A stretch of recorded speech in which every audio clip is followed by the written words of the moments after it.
I appreciate everyone gathering today for my wife. At the funeral of a close friend, my husband referred to a woman I didn't know as his acquaintance. As my husband finished speaking and bowed, I stood up and shouted, "What on earth is this about? I am your wife, right?" The attention of the venue suddenly focused on me. There was a buzz around the room. My husband, perhaps noticing me for the first time, grew increasingly pale. Huh? Why are you here? That's my line. Explain yourself properly. As I glared at him, my husband, in a panicked expression, shouted at me. Just go home. You have nothing to do with this. Huh? Nothing to do with this? You. Before I could say anything, I was escorted out by the staff. At that moment, my anger reached its peak. Fine. If you're going to do that, I have an idea. After that, the husband, who had continued to betray his family, would face hell. My name is Susan Underwood. I am a 45-year-old working housewife. My family is from a land-owning family and runs a local real estate business. The land and real estate managed by our family make us, in a way, a wealthy family. My father, who is 70 years old, is the eldest son of the head family. He was the patriarch of the family and considered the boss among his relatives. He is a dignified but kind and gentle father to his children. And my mother is a gentle, laid-back housewife. I was born as their only daughter. After graduating from a women's university, I pursued my childhood dream of becoming an elementary school teacher. While my father seemed a bit disappointed that I didn't take over the family real estate business, he eventually blessed the path I chose. I remained single, dedicated to my teaching career into my late 20s. Although my concerned parents tried to set up arranged marriages several times, I continued to decline. It was during this time that I met Kieran, who would later become my husband. After work, it was my daily routine to have coffee at a nearby cafe before heading home. One day, as usual, I went to the cafe, and due to a sudden rain shower, all the seats were taken. As I was acquainted with the owner, he asked me to sit with him, and I agreed. Kieran was sitting in front of me at the time. At first, there was an awkward silence, but Kieran broke it by commenting on the heavy rain. From there, casual conversation started. He worked as an employee for a nationwide rental agency and was the same age as me. Moreover, he lived nearby. When I mentioned my family's involvement in real estate, we found common ground. We exchanged contact information and went on several dates at that cafe, eventually leading to a relationship. After a year of dating, Kieran proposed, and we became engaged.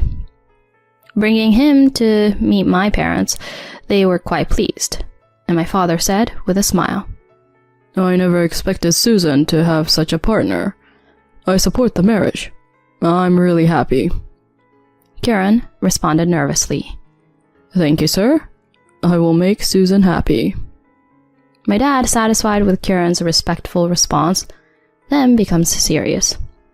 Regarding our wishes for the marriage, if it's okay with you, Kieran, we would like you to become our son-in-law. Son-in-law? Kieran seems surprised. My father continues to explain to him.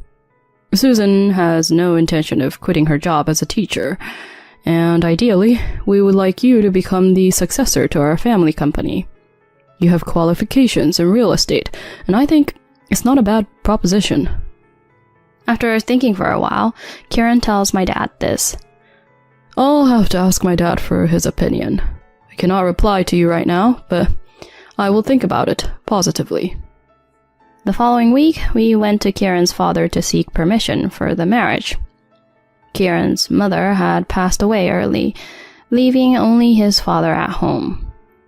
Upon hearing the discussion, Kieran's father immediately gave his approval. I respect your feelings. Kieran, you take good care of Susan. And so our marriage and Kieran's acceptance into the family were decided. Kieran left his job and started working at my family's real estate company. Meanwhile, I continued my job as a teacher. Within the first year of our marriage, I became pregnant. We welcomed a baby boy named Skylar. Despite the challenges of parenting, we overcame them successfully. Even now, 18 years into our marriage, we lead a simple and happy life. The only source of dissatisfaction is Kieran's increasingly busy work schedule for the past 5 years. He works late on weekdays, and weekends are consistently occupied with meetings or seminars, keeping him away from home. When Skylar was younger, we spent every day together, and on Kieran's days off, we used to go out somewhere. However, this abruptly changed 5 years ago. Skylar was in the upper grades of elementary school by then, and at an age when he wanted to be with his friends rather than his parents. So it wasn't a significant issue. When Skylar took the middle school entrance exam, my husband offered a little support and seemed uninterested. Naturally, the conversations between us, as a couple, drastically decreased. During the high school entrance exams, Kieran mostly offered words like, "Well, do your best," and provided minimal support, leaving me to handle almost all aspects of sending Skylar to tutoring, as well as supporting him through the exams. Frustrated, I spoke to Kieran once. "Hey, Kieran, lately it feels like you've been so immersed in work that you're neglecting the family. I want you to talk more with Skylar." At this, Kieran responded with a somewhat irritated expression. "He's not at an age where his parents need to constantly fuss over him, is he?" "But you don't even take time for us as a couple." "I've said it many times. I'm busy with work right now. This is the period of training until your father officially hands over the company to me. If I don't dedicate myself to the business, and it doesn't run smoothly, it will be a problem for you and the relatives, right?" "Well, yes, but..." With dissatisfaction still evident in me, Kieran let out a deep sigh. "I've been working hard since marrying into this family. Isn't it natural for you, as my wife, to understand that and support me?" "I understand. My father still operates the real estate company as the president. Kieran has become an executive, supporting my father and learning the business in the process." With the sense of indebtedness from requesting him to marry into the family, I couldn't press Kieran further. One day, amid such a life, I received a message on my phone, and the sender was Kayla, my friend from college. We were close friends since our university days, both aspiring to become teachers. Even after becoming teachers, we often dined together, and she attended my wedding, showing affection for Skylar. However, due to our busy schedules and my focus on Skylar's exams, we hadn't met for a while. I wonder what happened to Kayla. Since we haven't seen each other for a while, maybe she's inviting me for tea? While thinking about such things, I opened my phone and was so surprised that my eyes widened. It turned out to be a notice of Kayla's passing sent by her mother. "My daughter Kayla peacefully passed away after a year-long battle with illness." Despite feeling dizzy from that message, I called Kayla's number. Kayla's mother answered the phone immediately. According to her mother, Kayla had been battling cancer for a year. However, it was in vain, and she passed away yesterday. "That girl, Kayla, hadn't talked to you, Susan, about her illness. Perhaps she didn't want to burden you. She wasn't married, and if possible, I'd like to invite her friends to the funeral." Kayla's mother told me in tears, to which I replied in a tearful voice, "Of course." As it was mentioned that it was already too late for the wake, I decided to attend the farewell ceremony the next day. I reached out to friends from our school days and, feeling somewhat dazed, took out mourning clothes. "Kayla, why didn't she tell me? I can't believe I won't see Kayla again." Tears overflowed one after another. Even so, I had to properly say goodbye to Kayla. On the other hand, Kieran said he wouldn't be back until the 23rd due to a business trip and left the house in a hurry yesterday. Although I tried contacting my husband, he didn't answer the phone. I left a message saying I'm going to a friend's funeral, but he still hasn't read it. However, it's not the right time for that now. I went to sleep quietly, shedding tears for Kayla. The next day, I headed to Kayla's funeral venue. The funeral hall was spacious, and it seemed there was another funeral taking place in a different section. I approached the reception with Kayla's name, expressed my condolences, and entered the venue. When I saw the figure of my best friend inside, tears couldn't be stopped. The ceremony concluded smoothly, and I bid farewell to Kayla for the last time. As Kayla, placed in the hearse, was taken away, I clasped my hands again, shedding tears once again. Before leaving, I decided to go to the restroom and headed to the toilet at the far end. On the day, I caught a glimpse of the adjacent funeral hall. Huh? I inadvertently let out a gasp. Standing in front of the altar, bowing to the attendees, was none other than my husband, Kieran. Is this someone else's funeral? I didn't hear about this. I looked at the name in front of the venue. There it was, Samantha Kane. A name I didn't know. The young woman smiling in the portrait was unfamiliar to me, but my husband unmistakably stood there, offering greetings as if he were a family member. Unable to comprehend the situation, I stood frozen. Please take a seat as the ceremony is about to begin. The staff motioned to me to take a seat at the back of the hall, and I sat down. My husband continued to occupy the family seat as usual. Next to him, a man and a woman who seemed to be the parents of the woman were sitting crying. In the quiet venue, a voice echoed through the microphone. Today, we have gathered to express our gratitude for my wife, Samantha. The one who uttered those words was my husband, Kieran. I was left speechless and could only listen in silence. Samantha passed away from a sudden heart attack 2 days ago. Even though it was unexpected, I am overwhelmed with grief. The man tearfully sharing his words unmistakably appeared to be my husband. At that moment, I realized everything. This must be the funeral of Kieran's affair partner. And what is this about a wife? As Kieran finished speaking and lowered his head, I stood up and shouted, Kieran, what on earth is going on here? Am I not your wife? The attention of everyone in the venue shifted towards me. There was a buzz around the room. My husband, perhaps noticing me for the first time, grew increasingly pale. Huh?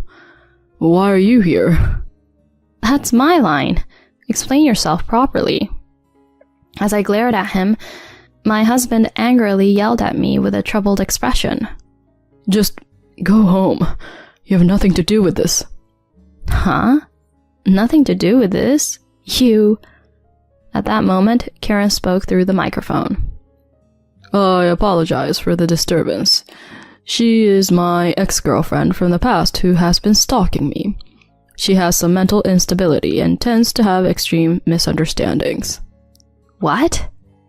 I never thought she would appear at my wife's funeral. We will have her removed immediately, so please, rest assured. Staff, please. Before I could say anything, I was grabbed by the staff on both sides and dragged outside. The door closed in front of me, and a sense of despair overwhelmed me. At that moment, my anger reached its peak. Betraying the family without a proper explanation, treating me like a stalker, and kicking me out. What on earth was he thinking? Fine, if that's the way it is, I have my own plans.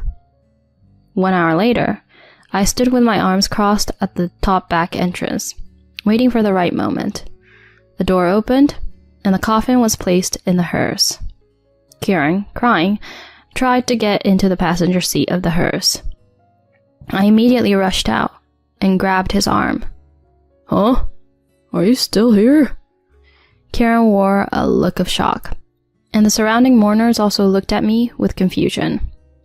Enough already. Explain properly in front of these people. Huh? I told you, you're my stalker ex-girlfriend. Steph, get this woman out of here quickly. At that moment, a low voice echoed. Who's the ex-girlfriend stalker here? Huh?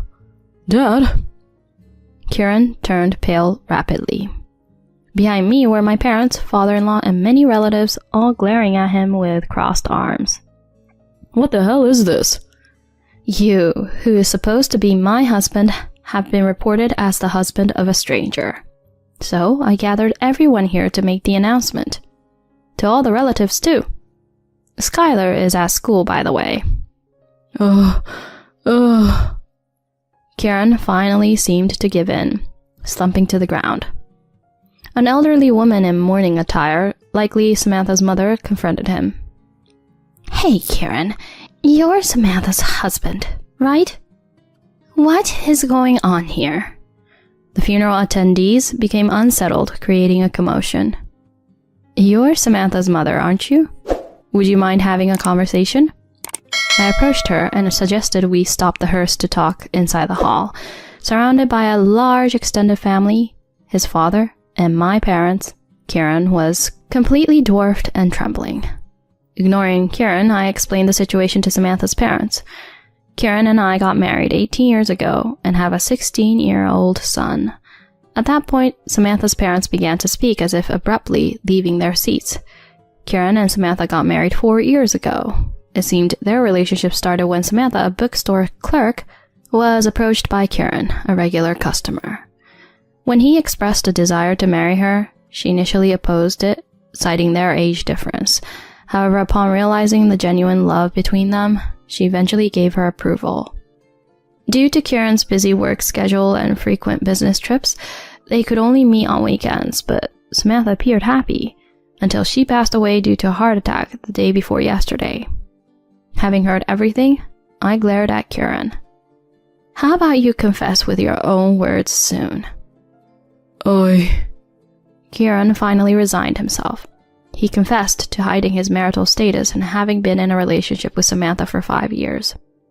However, he didn't want to relinquish his position as the heir to the real estate company, so he led a double life. I'm truly sorry, but this was just an affair. Please, forgive me. Kieran, on his knees, bowed deeply to my relatives. A figure approached him, my enraged father. What a foolish son. What have you done? With all his might, my father shoved Kieran, sending both him and the chair flying. Dad, why? My father, with a stern expression, spoke coldly to the stunned Kieran. I can't let someone like you inherit our company. Susan, what about you? Divorce is a given, Dad. Huh? Divorce? Not inheriting the company either. What? As Kieran began to panic, I said to him with a decisive tone, What have you done to Samantha and me? A supposedly honest man like you can go to hell. I don't want to see this scumbag face of yours. Condemned by a multitude of people, Kieran sat there like an empty shell. Later, Kieran and I got divorced. With the help of a lawyer, I successfully obtained alimony for the affair and child support. Kieran was also estranged from my father, who refused to acknowledge him as the heir to the real estate company. Facing lawsuits from Samantha's parents, he fell into a messy legal battle. Kieran lost everything: his home, his family, and his livelihood. He seems to have rolled into a difficult phase of life, working tirelessly like a workhorse for alimony and child support. Even hearing this, I feel no sympathy at all. I can only hope that Samantha's parents receive the fullest possible restitution. I, on the other hand, am back at home with my son Skylar and living a peaceful life. My father, who seemed downcast after losing his successor, appears to have regained motivation after Skylar encouraged him, saying, Once I graduate from college, I'll take over. My father is currently saying things like, I need to stay healthy until then. I look forward to Skylar's growth and a brighter life ahead.